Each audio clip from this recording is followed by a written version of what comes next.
At the end of this extraordinary year, I want to say something about the meaning of Christmas, because I've never known a Christmas like it, not in my lifetime, and I bet not in yours either. And in most years, it's a moment for togetherness and celebration in which the generations are jumbled together in the same household for days on end, pulling crackers, snogging under the mistletoe, you name it.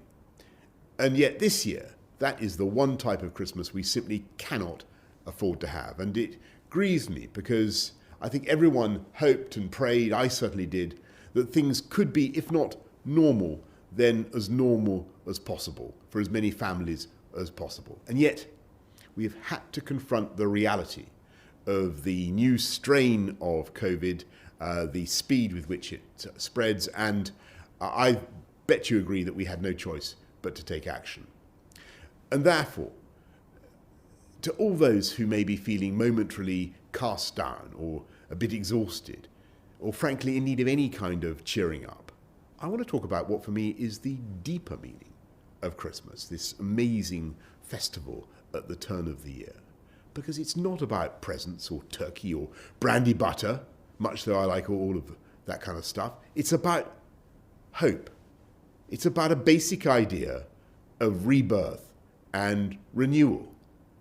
And though we may not be able to celebrate as normal this year, I still think that feeling of hope is all around us this Christmas, because there really is a star in the sky, and it is glowing brighter and brighter. And you know what it is. It's thanks to the efforts of wise men and wise women in the East and elsewhere. We have a vaccine.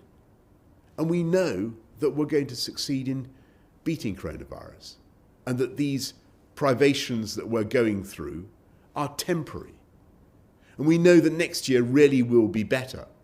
And we know that there will be people alive next Christmas, people we love alive next Christmas, precisely because we made the sacrifice and didn't celebrate as normal this Christmas and see them in the way that we would have done. And by the way, tonight, on Christmas Eve, I have a small present for anyone who may be looking for something to read in that sleepy post-Christmas lunch moment. And here it is.